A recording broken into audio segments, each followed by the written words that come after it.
demócratas ecuatorianos de que su ídolo plantea Les encanta. la Les reelección fascina, indefinida. exacto. Y los Ese es el- buquelistas ecuatorianos eran los que se oponían a la reelección indefinida que hizo Correa. Y aquí en que ahora van a 2015. decir... Seguramente. Ah, claro, pero Que lógico. aquí depende del color que te pongas. Así Sobre es, este tal tema cual. hay mucha gente que cree que esta etapa de Bukele es el fin de la guerra civil. O sea, la guerra civil de El Salvador está terminando ahorita. Pero en Centroamérica se ha profundizado mucho más políticamente. Entonces ya con Bukele fuera del FMLN haciendo política aparte, siendo candidato por un partido, un movimiento independiente, Nuevas Ideas, que se llama el partido. Bukele ya los rompe y dice, no, aquí ya más de lo mismo, ni Arena, ni el Frente, pues ahora vamos a hacer un país nuevo. Y ya la gente se cansó del bipartidismo, ahora el FMLN y Arena son cosas chiquitas y el partido de Bukele está haciendo lo que ha hecho, ¿no? Han aprobado aumento de mandato presidencial. Claro, de 5 a 6 6 años. años. Ajá. Va a ser sexenio. Como en México. A 6 años. Que es larguísimo, 6 años. Aquí pones 6 años, olvídate. Bueno, No. ahora sí capaz que sí se puede. Ahora capaz Ahora, que sí se puede. tal vez no sea sé. tan malo, Y no se escuche reelección tan mal. indefinida. Y la reelección indefinida. No sé si han pasado por el aeropuerto de San Salvador recientemente. Sí, Sí. yo cuando Ya. voy para Guatemala suelo Tú hacer... haces escala ahí. Lo primero que encuentras saliendo es un altar a Bukele y a la esposa. Un altar. No es el cuadro del presidente que lo hemos visto en todos lados. Es un altar de él con la esposa, con banderas del país. O sea, Ese es el problema del y caudillismo. yo no sé si solo he detectado.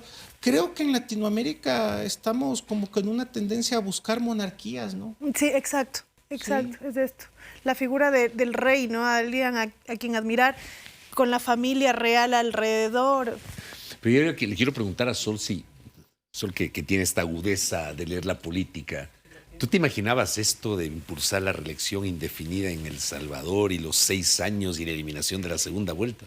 Sabes que a mí me han invitado algunas veces a conversatorios con colegas del Salvador Ya. y hace ¿Y qué un te par de dicen? años vino uno de ellos, uno de las cabezas más visibles y fundadores del Faro, que es este medio que ha sido profundamente perseguido, les acusan de pandilleros, o sea, un poco como aquí cuando cuestionas la política criminal y te dicen que eres narcoperiodista, narco todo, algo así. Y cuando él vino, yo empecé a notar hace un par de años algunos paralelismos ya con lo que estaba pasando en Ecuador.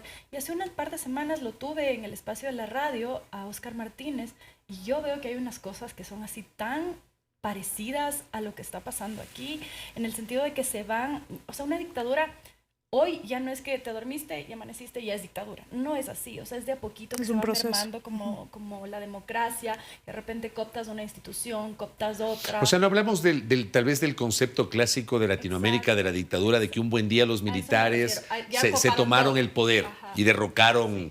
La última vez que en teoría pasó esto fue en el 2000. Sí, a ver, no fue dictadura, pero los militares hicieron una rebelión con los coroneles, detrás de los coroneles estuvieron los generales, utilizaron a los indígenas, derrocaron a Maguad. Siempre yo recuerdo la famosa frase de Maguad aquel 21 de enero del 2000. En cadena nacional, no. Un presidente derrocado es un presidente derrocado. Y él se fue. En la tarde el Congreso sesionó en Guayaquil, declaró la ausencia, el abandono del cargo, pero estaban los militares ahí, tuvimos un triunvirato. Digamos que ese fue el último ejercicio de este calibre. Luego el año 72 al 79 que tuvimos la dictadura. Y esta, digamos, fue una corriente en Latinoamérica, pero ya no tienes eso, ¿no? En Latinoamérica. O sea, que los militares se muevan así. Se ha modernizado. Necesariamente te despiertas y está, ya se tomaron el poder. No, sino que es como mermar, o sea, un poco todo un discurso en contra de la Corte Constitucional, tomarte el contencioso electoral, el Consejo Nacional Electoral, tomarte los partidos, buscar los enemigos. Entonces, los enemigos son ¿quiénes? Los funcionarios públicos porque son vagos, narcos, corruptos, demás. Los enemigos son los medios porque mienten, tienen intereses, son narcos y demás. Los enemigos son la oposición, porque toda la oposición es narco, obviamente. O sea, y bajo este contexto, de repente, se empieza a formar un poco lo que tú decías, ¿no? Y además manejan muy bien este tipo de gobiernos en la región. Esta narrativa de la familia, de lo pulcro, de lo limpio, de lo nítido, de lo bueno, de lo blanqueado, o sea, de este aspiracional, de los niños bonitos, bien vestidos, la esposa preciosa que te acompaña cuando por detrás hay una maraña de cosas que no se ponen en discusión justamente porque el enemigo se construye de una manera muy fácil. ¿Y quién quiere ser el enemigo de un gobierno?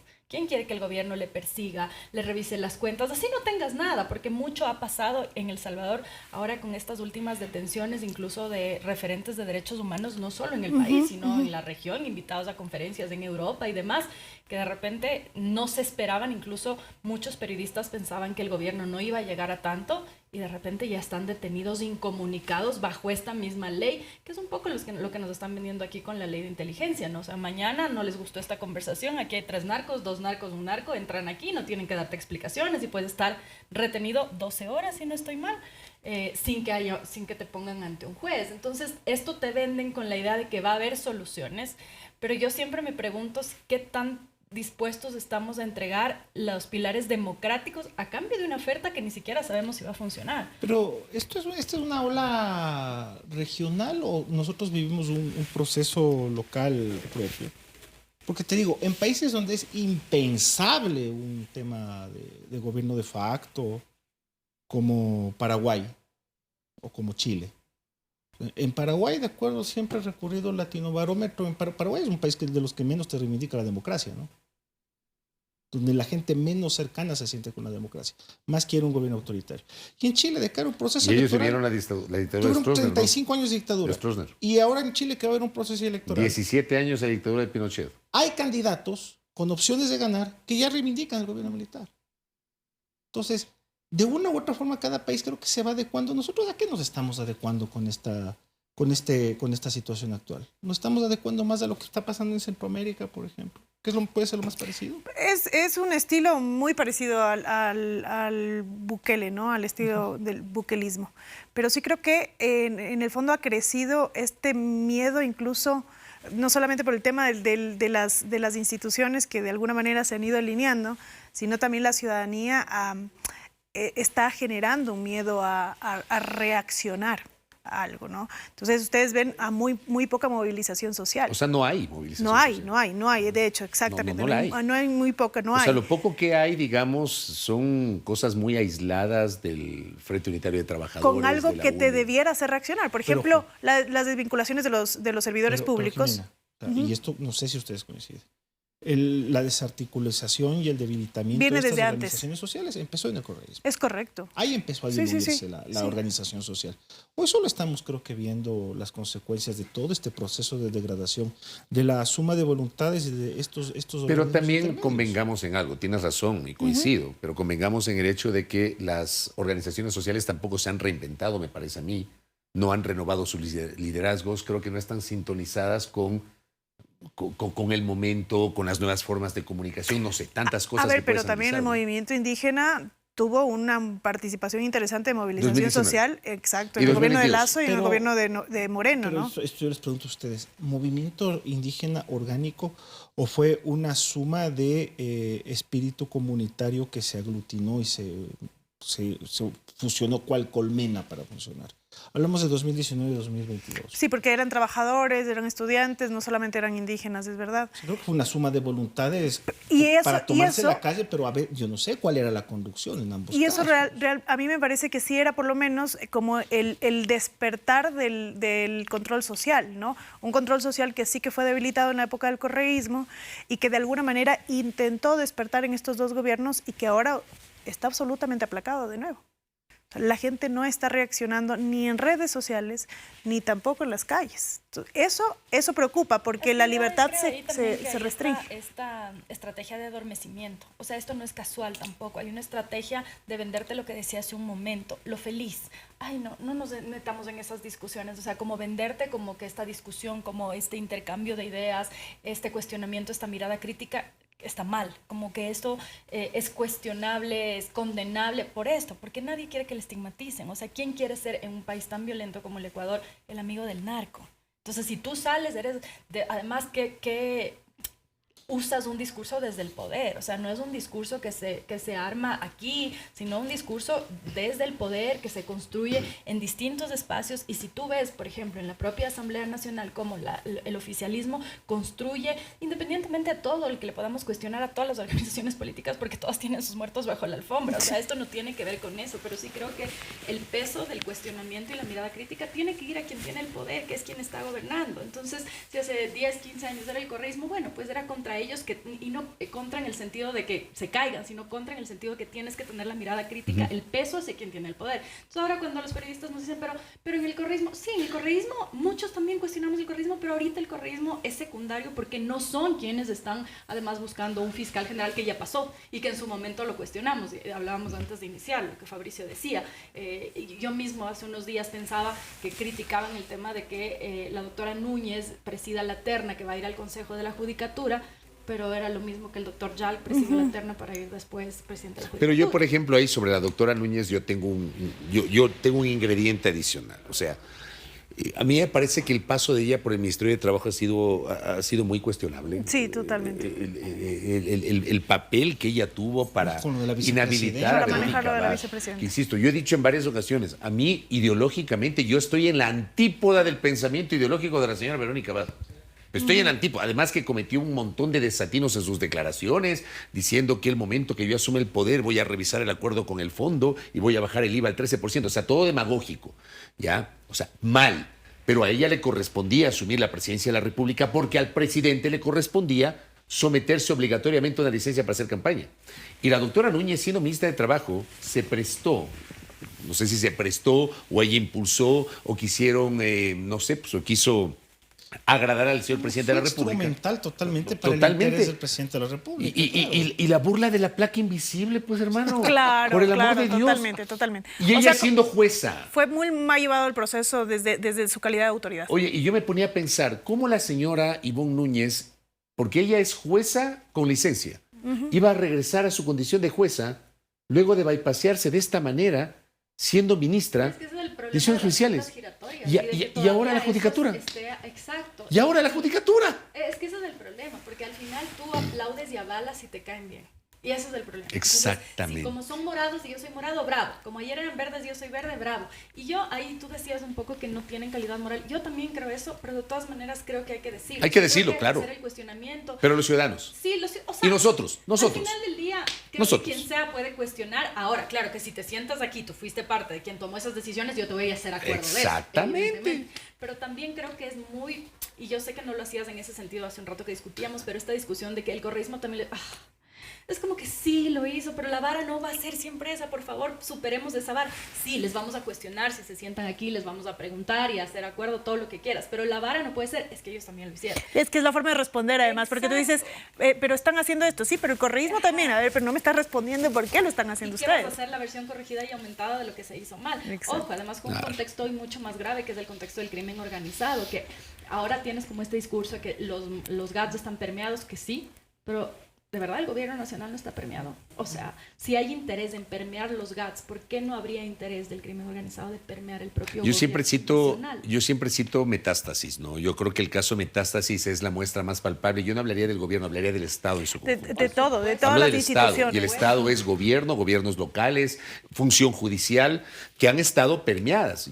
Para mí, ese es el caso más emblemático y es el principal legado de Diana Salazar. Para mí, por eso es peligrosa la narrativa desde el gobierno decir los otros son y nosotros así no. Es. Porque no es así. O sea, voluntaria o involuntariamente habrá fichas que sí, con voluntad y que sea a propósito, y otras que no necesariamente, como pasa con los jueces. O sea, mucha gente, sobre todo en las provincias, te cuenta y te dice, o sea, si no acepto fallar o entregar esta acción de protección o lo que fuera, que es irregular, van a matar a mi familia. Entonces, si no es por las buenas, es por las malas, pero no podemos desconocer, y creo que eso es peligroso desde la narrativa gubernamental, decir, estos son narcos, nosotros no. Todos los otros partidos tienen infiltrados, nosotros no. Todos los GATS tienen infiltrados, nosotros no. Porque si es que no reconoces el problema de cara a la gente, difícilmente vas a poder solucionar. Y yo le añado algo a esto que dice Sol, por ejemplo. Lo que pasó este miércoles en esta articulación, porque para mí es una articulación ya totalmente concertada entre varios opinadores, estos pseudomedios digitales, Que digo, no sé. Lo que te estaba explicando. No sé cómo existen algunos medios, hermano, te lo juro. Pero es que no hay medios. que decirles medios. Medios. Yo por eso siempre digo medios. ¿Cuántas veces tú y yo no hemos conversado del tema? ¿Cuáles son los medios? Entonces, Narco TV ya es medio. Oye, y articulan un mensaje. Pero, a ver, aquí, este me parece un punto interesante, porque sí, o sea, el denominativo genérico puede ser medios, pero que se les puede identificar como operadores. Para mí son ¿Qué son? operadores. Claro, Son claro que son. operadores. Claro. Para mí son Entonces, operadores. sí, entonces me parece que a partir del lenguaje sí podemos empezar a construir A decir estas operadores. diferencias, ¿no? Yo O sea, siempre digo, no aceptar digamos como tal. medios ni digamos periodistas. Sino la gente operadores que está haciendo digitales. Operación, política. exacto. Hacen operación política. Me parece Disfrazados. Pero sería oye, bueno en construir esta desde ahí. articulación, ya, pero es que había que ver, ¿no? Lo que publicaban algunas gentes en palabras distintas, pero lo mismo. El mensaje era el mismo. Ya anticipaban las decisiones de la Corte Constitucional sobre las leyes urgentes del presidente que han sido demandadas. O sea, 3 leyes, 4 leyes, con más de una veintena de demandas en la Corte Constitucional. Entonces, oh sorpresa, ya saben lo que va a dictar la Corte Constitucional, que ojo, todavía no puede dictar por los tiempos la declaratoria de inconstitucionalidad, pero sí dictar La medidas suspensión. de suspensión provisional de la aplicación de las leyes. Y claro, tú tienes una teoría, capaz que se enteraron, o la otra teoría, están ejerciendo presión, que va un poco de la mano con lo que dice Sol. Yo creo que es eso. Porque Ejerciendo presión de desprestigio, porque claro, hablaste tú de un juez con una acción de protección, se siente presionado, ¿y ahora qué hago? Me da la impresión que con la Corte están haciendo lo mismo, presionar a la Corte para que mañana o pasado, si es que la Corte declara la inconstitucionalidad o suspende los efectos jurídicos provisionales, van a decir, ahí está, esa Corte le está haciendo el juego al narco, al crimen organizado, Y que no sé qué. regresamos a lo que decía hace un momento, que es quién quiere ser amigo del narco. O sea, acordémonos que en la corte también son personas, y yo me acuerdo de una conversación reciente con Daniela Salazar en el espacio de podcast que tengo, y ella contaba, La ex jueza. La ex jueza Daniela Salazar de la Corte Constitucional, ella contaba un poco la presión de tomar esas decisiones y cómo desde el entorno familiar, los vecinos del colegio, o sea, cómo hay una presión desde ahí de qué está bien y qué está mal, y que ella decía cómo en la corte en la que ella participaba se tenían discusiones fuertes, profundas, pero que se asumía como cuerpo colegiado y que finalmente primaba lo que pues la mayoría había decidido que prime, pero pensando un poco en esto, en lo que hay detrás, o sea, renuncia la jueza Núquez, habría que preguntarse por qué, hilando más fino, qué tipo de presión puede sentir también una persona que está abandonada por las instituciones, porque ojo, ¿quién respalda a esos jueces? ¿Quién respalda cuando toman una decisión que creo que han sido decisiones que puedes o no estar de acuerdo, pero están argumentadas? Quienes saben de derecho pueden incluso decir discrepo, pero bueno, hay un punto aquí, o sea, Pues están motivadas, aunque no estés de acuerdo. Exactamente. Entonces, voy un poco a esto porque crear un ambiente en el que ellos son los enemigos del pueblo es súper peligroso, porque ese es el caldo de cultivo para las dictaduras, a mi modo de ver.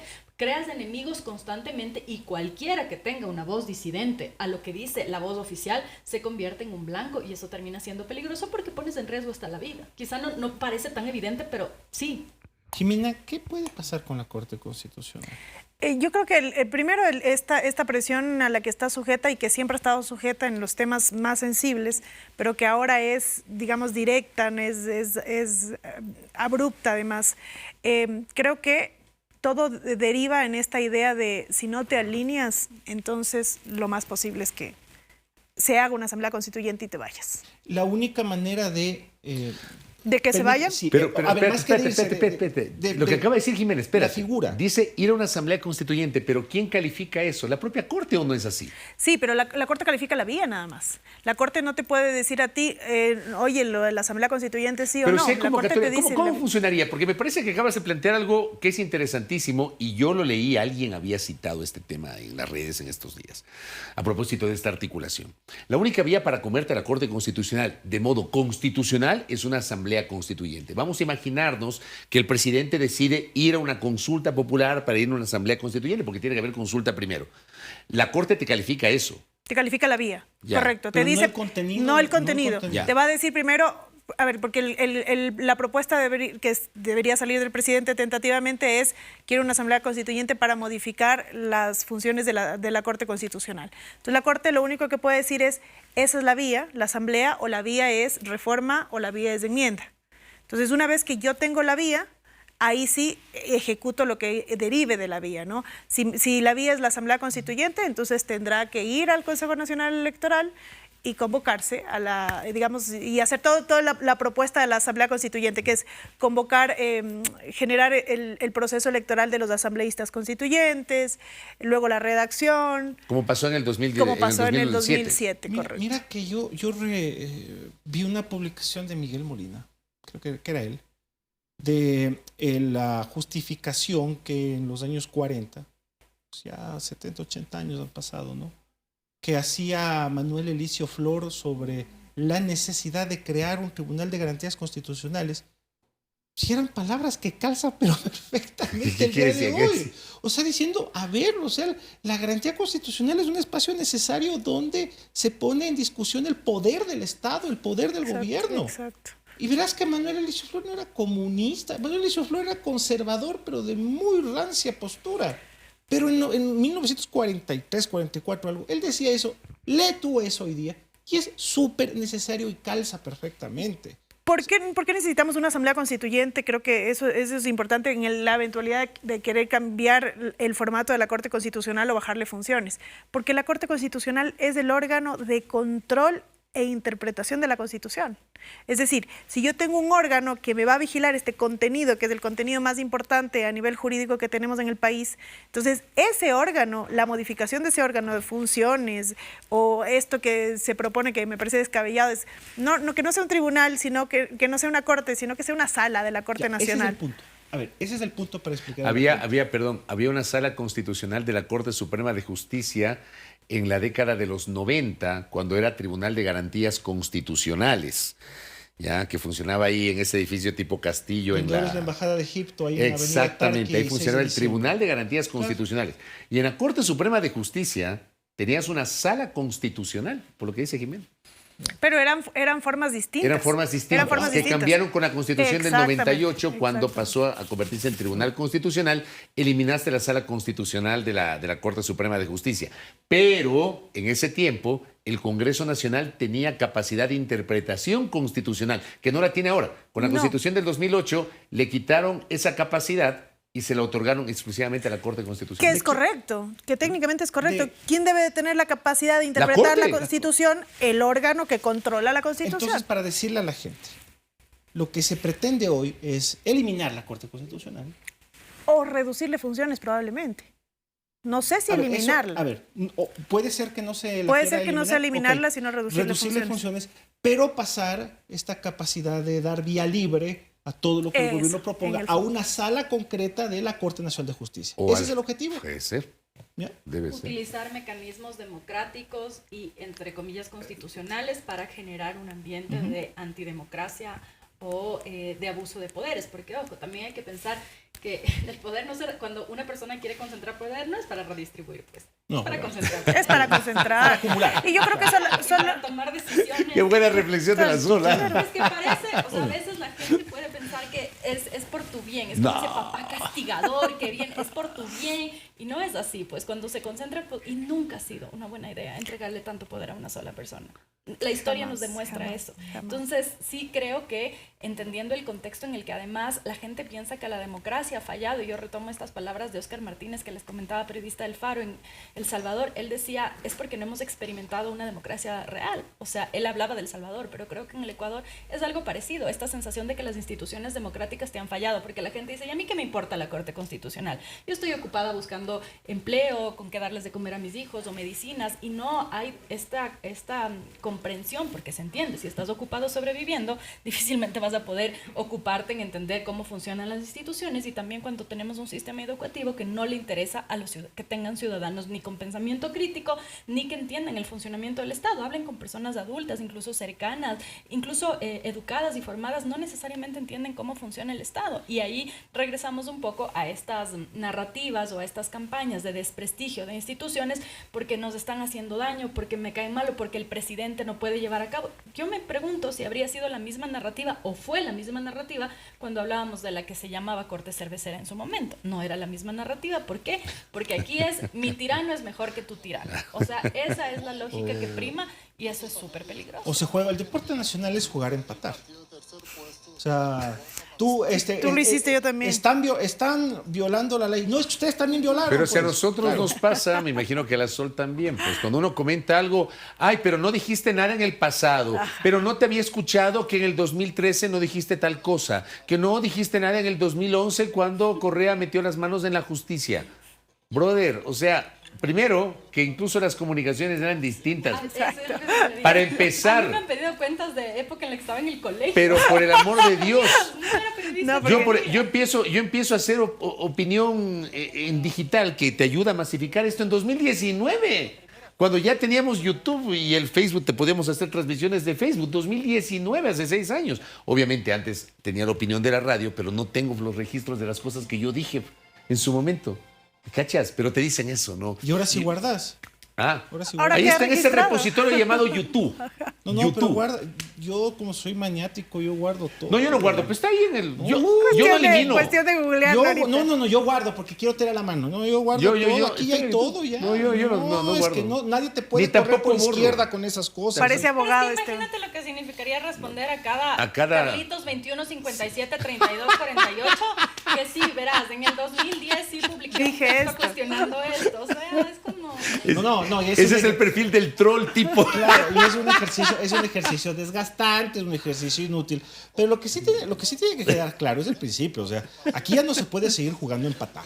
O sea, si el uno cometió ilegalidades, el otro no está habilitado para cometerlas Además, y igualar el que juego. ya pues. sabemos cuál es el camino, ¿no? Porque de alguna manera yo digo, es de manual todo lo que está pasando. Porque por eso es que ellos dicen, pero es que también se lo hizo. Claro, pero porque se lo hizo, se lo cuestionó y ahora lo están volviendo a hacer.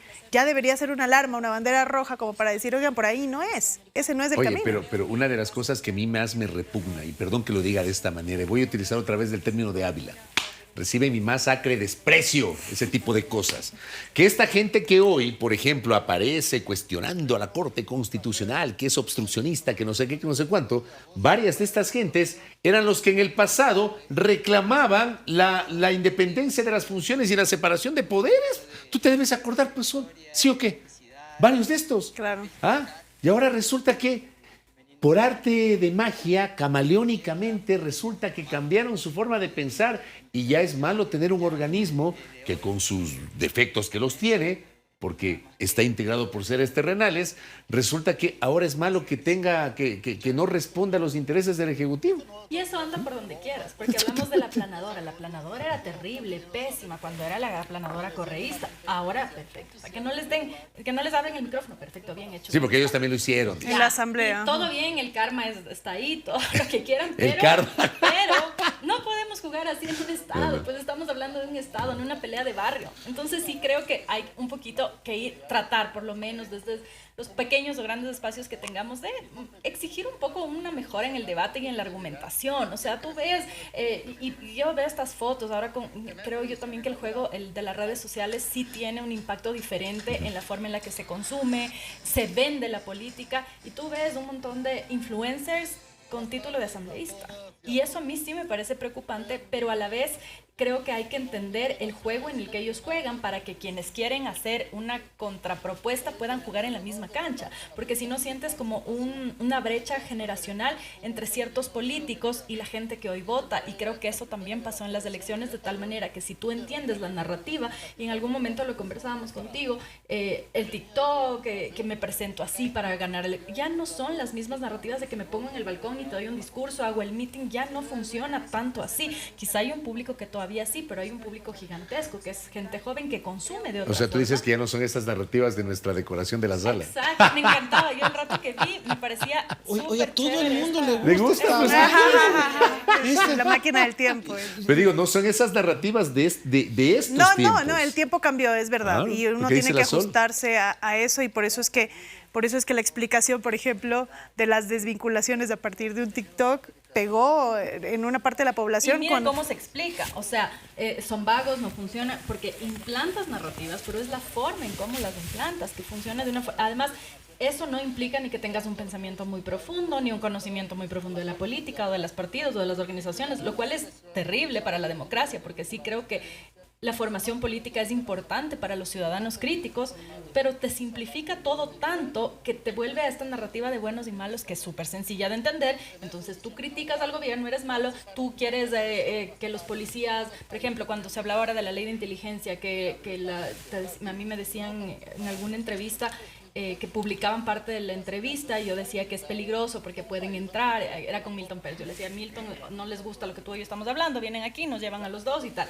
Y claro, y la gente decía, pero eso es del que nada debe, nada teme. Claro. Y no es así, pues, pero el discurso está simplificado para que la gente responda así. Ah, entonces tú estás preocupada, ¿qué tendrás? Y creo que esa es la parte en la que debería preocuparnos y ocuparnos para poder competir, entre comillas, en la misma narrativa, o sea, poder simplificar el discurso, planteando también los peligros, y no, porque si no solo tienes esta parte en la que te muestran lo que el gobierno hace con una sencillez desde la narrativa del gobierno, por supuesto, pero no hay una contraparte. Es muy latente lo que ha sucedido después de las desvinculaciones. Y como habíamos hablado la semana pasada con la doctora Artola, yo creo que este es el inicio. O sea, esta fue el puntapié inicial, 5,000. Las que vengan. Yo estoy percibiendo, no sé si ustedes se dan cuenta que mediáticamente y en función de estos discursos simples de buenos y malos, simples y asimilables, por cierto, ya se está vendiendo la idea, ya vieron que con las desvinculaciones esto empezó a funcionar mejor. Claro, pues ¿sí? Que ya aparecieron los turnos por arte de magia, para las cédulas, para las licencias, para los pasaportes. Entonces han sido esos 5,000 malos pues que le obstaculizan el trabajo. Y capaz que si votan 10,000 más, pues esto va a ser mucho mejor todavía. Entonces, ¿qué se está vendiendo? La reducción del Estado a este nivel, que es un nivel cuestionable, inconsulto, digno de ser debatido, es la que beneficia al que quiere sacar su cédula, al que quiere sacar su pasaporte. La gente lo asimila así y la gente va a ir aceptando poco a poco estas reducciones que tendrán que pasar por un tamiz. Pero solo hasta que el peso de la realidad te caiga encima. ¿Y cuál Porque puede ser ese peso? La narrativa funciona hasta un límite. Cuando la realidad, mira lo que ha pasado con el tema de seguridad, funciona hasta un límite. Luego tú ves, y ojo, el presidente ha estado 1 año y medio y ha sido la luna de miel. En estos 4 años yo creo que ya no va a haber tanta benevolencia, por más que tengas una construcción de una narrativa simplificada, porque el momento en el que las medicinas sigan faltando o que no haya médicos, ojo, ya el problema de los médicos viene arrastrándose hace rato, no solo de este gobierno. Entonces, si vas a continuar estas desvinculaciones o separaciones, el rato en el que empiecen a caer como en la realidad los pesos de lo que significa eso, porque al final, si te quitan 5,000 burócratas, capaz no es tan grave, pero si te quitan 50,000. Claro, o sea, el peso económico que son las familias, no exacto, en el fondo. Es o sea, eso lo hablamos con Verónica, ¿no? No son 5,000 personas, son 5,000 familias que están afectadas. Tomando en cuenta que a veces por 1.6 perceptores, es decir, una familia tipo está compuesta por 4 personas. 3.8 nos dijo Verónica. 4. Sí, eso yo sí también creo que va a caer en algún momento, porque al final es gente que va a dejar de consumir, la educación también evidentemente va a verse afectada. Pero el discurso ya está, se fueron 5,000, esto está funcionando mejor, voten 10 más, ya, de una vez, ¿no? Y tomando en cuenta que las métricas, las devaluaciones, no nos quedan a todos perfectamente claras como son. Y es que no hay transparencia, exacto. No hay de estos parámetros, porque por último tú puedes decir, ok, a ver, hay necesidad de recortar, pues se puede entender, pero ¿cómo? ¿Quiénes? ¿Bajo qué parámetros? ¿Bajo qué medidas? ¿Cómo se eligió a quienes sí, a quienes no? Porque de los reportajes que yo he visto en medios... Fue sin evaluación. A mí sí me evaluaron el año anterior y tengo 95, tengo 92, tengo 97, entonces... ¿qué pasa? Yo esta semana entrevisté a uno de los desvinculados del Ministerio de Gobierno. Y él, por ejemplo, decía, yo no sé por qué me despidieron. Dice, le pregunto, ¿le evaluaron? Dice, no, la última evaluación corresponde a diciembre, porque le evaluaron del 2024 a diciembre, no hay una evaluación reciente, y sacó sobre los 90 puntos. Y sobre los 90 puntos es muy bueno. Pero además no te queda claro si es de todas maneras, una desvinculación por términos de eficiencia o una desvinculación más bien con tinte político. No, es que a eso voy. El gobierno no se está incomodando mucho con esta retórica de se están yendo los saboteadores y correístas. No se incomoda, el gobierno no se incomoda con eso. Lo siente incluso como una necesidad que el gobierno la puede aplicar. Sí, estamos sacando a la gente que aquí nos va a sabotear. Porque aquí el deporte nacional también es el sabotaje. Esa propaganda que pusieron era eso. La zarigüeya, ya Dios le quiera que se me haga chicharrón la boca, ya se vienen los incendios. posiblemente por el clima, que están haciendo unos calores tremendos, se vienen los incendios. No, ya están saboteando, ya están incendiando. O sea, el deporte nacional es Pero sabotear ¿no te acá, acuerdas pues. el año pasado cuando el secretario de Comunicación en Teleamazonas le dice a Milton Pérez que abrieron las... No, pues antes Las de la zarigüeyas. zarigüeya fue la apertura de las Que se compuertas de abrió, que se Mazar. abrió. Que Alguien abrió los las puertas. saboteadores Pero habían se abierto. acuerdan, como que tuvieras a Homero Simpson aplastando el botón de la planta nuclear solito. Como que un gallo ahí, hermano, que no tiene ningún control, coge y abre las compuertas. Como Que además que no es ha de tenido abrir, compuertas, del Mazar no ha botón tenido así. compuertas. Claro, y el tema de los... Y cuando hay aunque los tuvieran incendios. compuertas, resulta, ese fue un trabajazo de primicias que el mismo diario desmintió. Entonces te sacan el mapita, ¿no? La infografía. Y tienes acá Mazar, acá Paute y acá donde debieron haber construido el otro proyecto que se me va el nombre. Entonces, imaginándonos que abrieron las compuertas para que se vaya el agua de Mazar, ¿a dónde se iba el agua de Mazar? A Paute. Y Paute sigue funcionando. ¿Me entiendes? Claro, sí. O sea, como que se dejaron ir el agua y luego vino la zarigüeya. Pero es que para eso funciona todo el terreno previamente trabajado, que es el enemigo, la construcción del enemigo. Porque ese enemigo que tú vas construyendo con el tiempo, que sea el funcionario público correísta, entonces como son correístas, son malos. Todo correísta es malo. ¿Te acuerdas lo que pasó con Andrea Robo al inicio cuando la sacaron Claro. y iniciaron un proceso judicial contra 20 y pico de funcionarios del sector eléctrico en la antesala de la consulta popular? Con esa narrativa. Sabotaje, porque el- Tengo- Porque era Sabotaje. correísta. Y también necesario ubicar en esa época 10, 12 horas de corte de luz diario también. Eso sucedió ahí. Claro. Cuando pasó lo de Andrea Ross, Sí, así, claro. en el peor momento. del Claro, corte. que era una forma de decir, no es ineficiencia, por si acaso. Pero el tema es que alguien tiene ahí la culpa. instalaron igualmente estas narrativas, Que hay porque este enemigos. país se ha convertido en el país de las narrativas. Que hay enemigos, y a los que están sacando son a los enemigos que son capaces de sabotear y de generar problemas a toda nuestra ola modernizadora y estabilizadora. Pero yo me Es así. pregunto, ¿por qué es claro que el gobierno tiene una narrativa que es la narrativa ahora que de alguna manera es la ganadora, ¿no? Tiene un buen manejo comunicacional. ¿Por qué la oposición no tiene un manejo comunicacional Porque la oposición está interesante? desgastada en sus propios conflictos, creo yo. Tienen problemas internos muy graves, muy fuertes. Y aparte hay sectores de la oposición, para no quedarnos en la revolución ciudadana y ponerle per se el papel de opositor, sino de otros sectores alternativos. La izquierda está desunida, la izquierda está atomizada totalmente. El movimiento indígena creo que ha entrado en etapa de receso, para decirlo de una manera piadosa. El Partido Social Cristiano ya lo ha relanzado al abogado Nebo, Fabricio. ¿Qué opinión te merece eso? A mí me sorprendió, ¿no? Dicen que en la política no se da, nada es coincidencia, pero no logro descifrar, no sé si Sol tiene otro criterio, pero yo no logro descifrar esta aparición de Nebot de un momento a otro. Yo siento que busca cohesionar nuevamente el Partido Social Cristiano un poco por esto que tú dices, ¿no? Porque está como todo tan disperso. Y también yo creo que agregándole a lo que tú mencionas, es más sexy ser de gobierno, pues esa oposición. A eso me refiero. O sea, A ver, ¿dónde- ¿en qué sentido? A ver, ¿en dónde quiere estar la gente? O sea, ¿el poder es sexy? Pero por supuesto. Bueno, Henry Kissinger decía que no hay mayor afrodisíaco que el poder. Entonces sí es O sexy. sea, los que tienen poder, que alguna vez lo digan, yo no he podido nunca. Y no tengo poder y no quiero tenerlo, la verdad. Ah, pero no te olvides Pero que, como mira dice las Molotov, El poder si le das más seduce, poder ¿no? al En todo al caso. poder más duro te van a venir a joder. Claro, ¿no? Pues, el poder yo no lo conozco, lo veo de lejos, así que sí debe ser, ¿no? Pero Debe es que ser. mira los correístas más convencidos cómo se pasaron con él. Y digo correístas porque quizá es como el partido que más estructura, cohesión ha tenido dentro de todo, ¿no?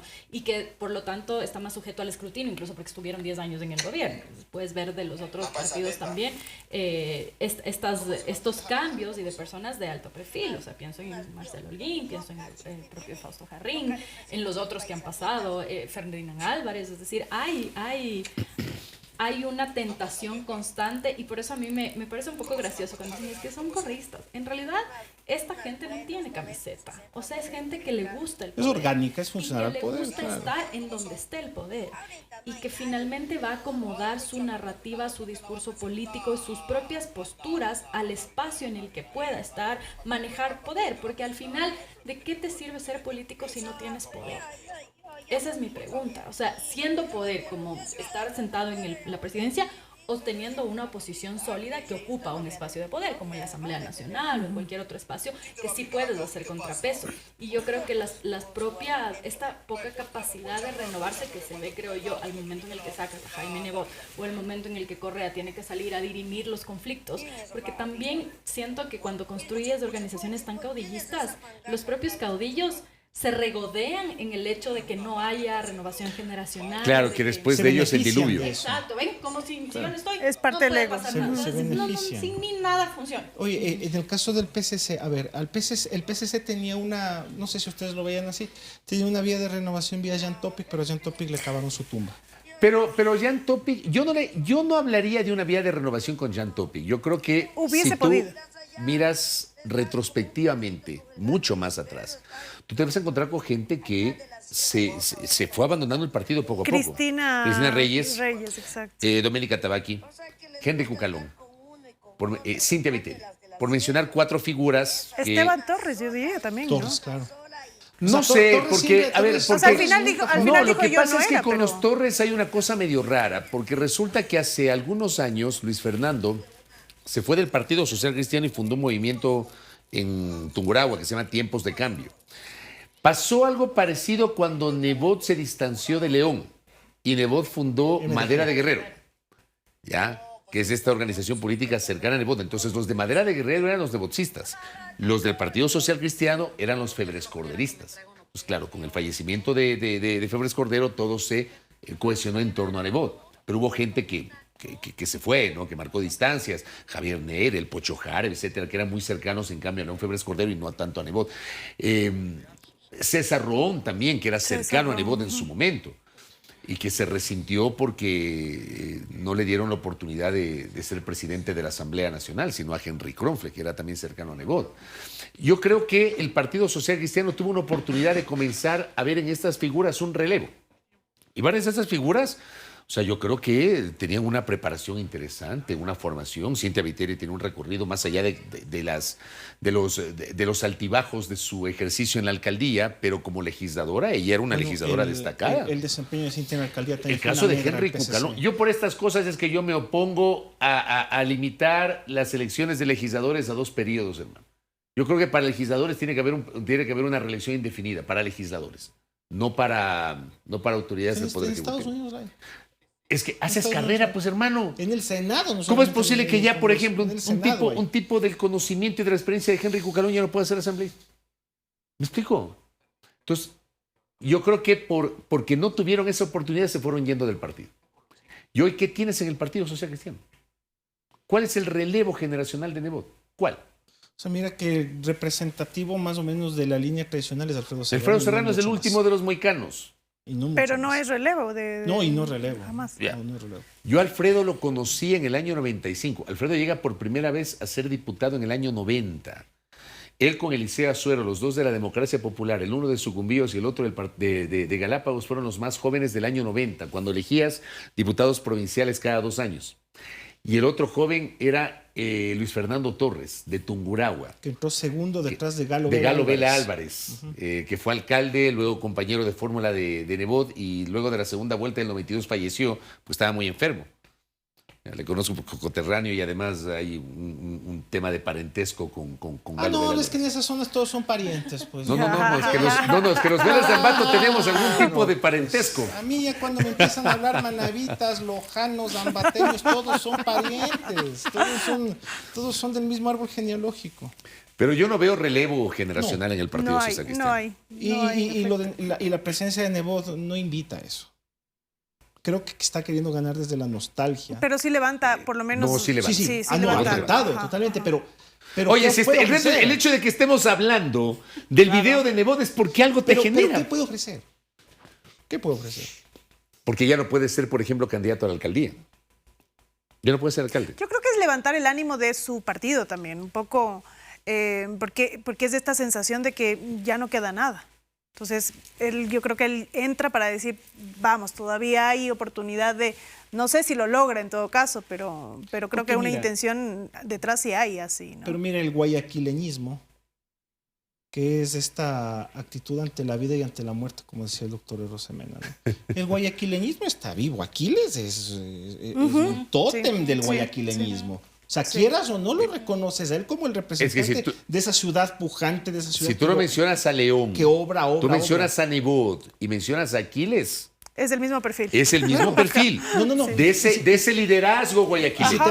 Si te vas hasta más, si te vas más atrás, a Carlos Guevara Moreno, a Sad Bucarán el Maín, o sea, claro. Pues hasta se vestían igual. Pues, ¿ustedes creen que la guayabera es cosa de casualidad? La guayabera es un símbolo del guayaquileñismo. Es un símbolo de guayaquileño. En el otro programa. Y además es elegante la guayabera blanca. No te cuento, en el otro programa, el otro día, Esteban Andrera asoma con guayabera. Yo le digo, y ya vas a ser concejal ahora por el Partido Social Cristiano. ¿Por qué? Porque la guayabera es como investirse, ¿no? Como la toga de los socialcristianos.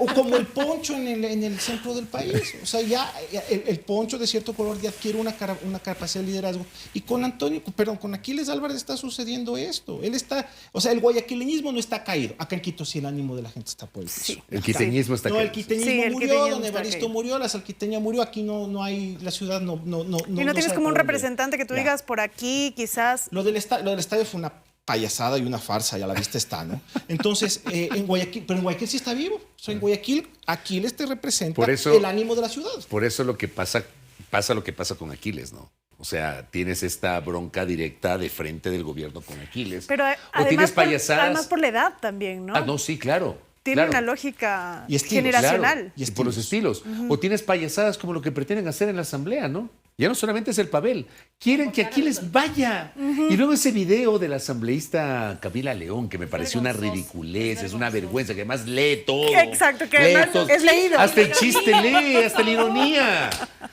Oye, la ironía, si la armaba bien, te salía. Le quedaba chévere. Claro, si ella se la aprendía, la practicaba, no sé, pero ni siquiera tienen esa. Que son dos líneas. Esa naturalidad. El de los quintiles, no sé si sea la persona más adecuada para burlarse de otros. O sea, para burlarse de otros no hay que tener lo de los quintiles es. ¿Tú sabías esa de los quintiles? A ver. Cuéntale lo de los quintiles. Le pregunta a un periodista cuando ella era funcionaria local, del MIES. En su provincia y le pregunta, ¿te acuerdas exactamente qué le pregunta? El periodista le pregunta de los quintiles. Le empieza, el colega le hace un abordaje, y le empieza a preguntar un poco del tema de la política social y le dice, me imagino que es para ayudar, más o menos así, no, palabras más, palabras menos, para ayudar a la gente a los quintiles más bajos. ¿Usted sabe cuál es el quintil? ¿Qué son los quintiles? Y ella no supo contestar. E incluso se incomodó tanto que se subió a un carro y él seguía grabando. Se va en medio de la entrevista. Sí, se va en medio de la entrevista. Cámara prendida y todo, y se queda, ¿cómo? ¿Quintiles? ¿Pero cómo?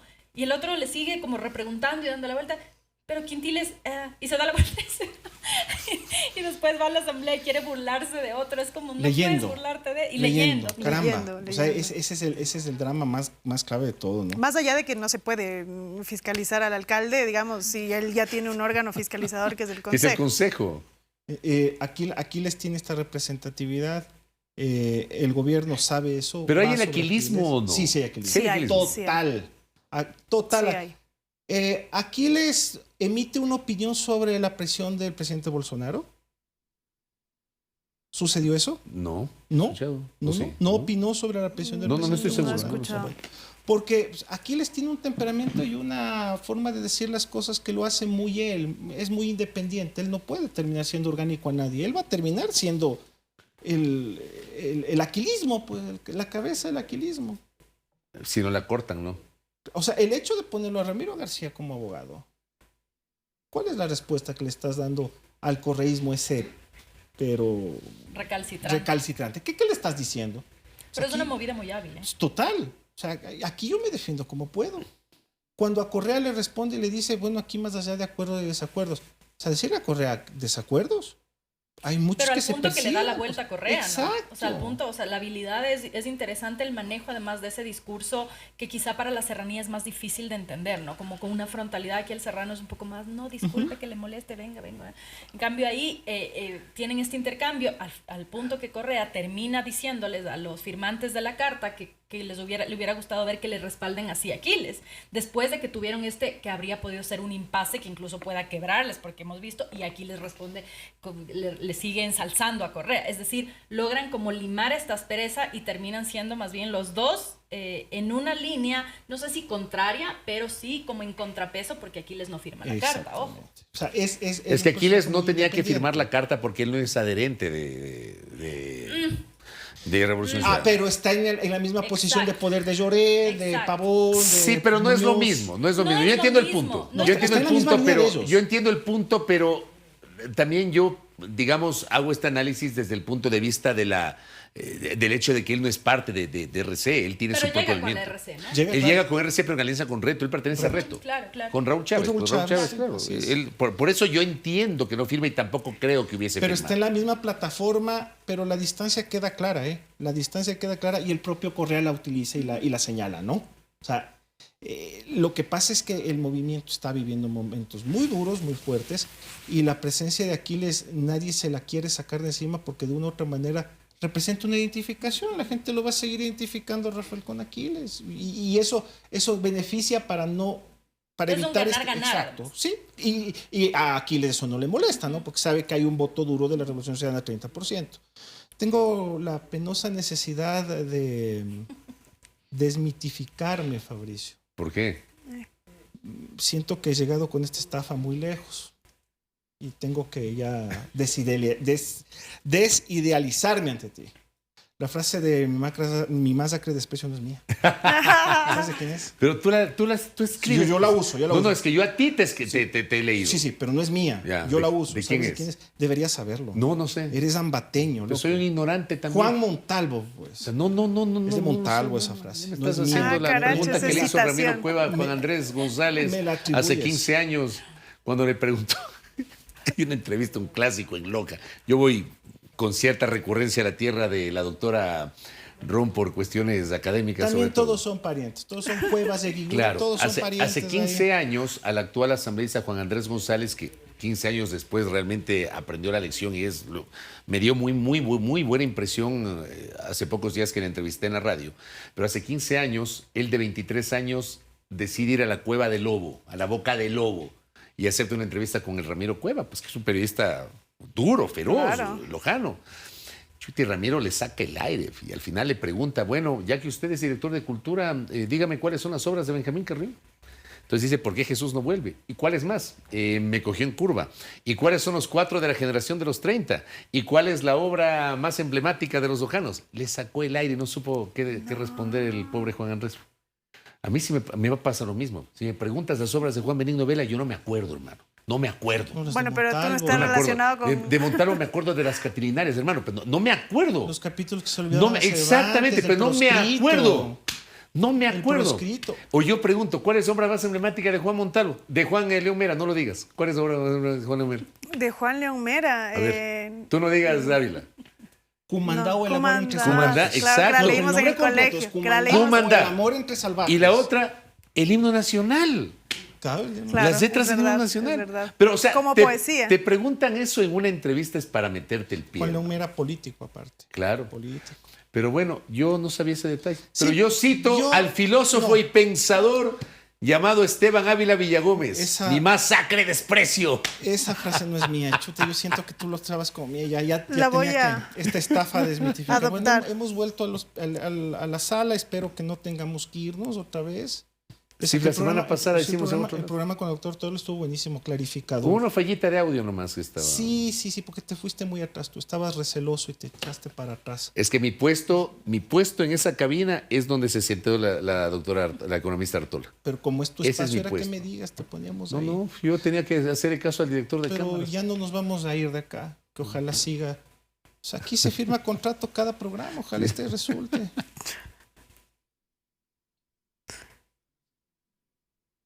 Listo. Gracias. ¿Le gustó, doctora? Ahora. Descansa.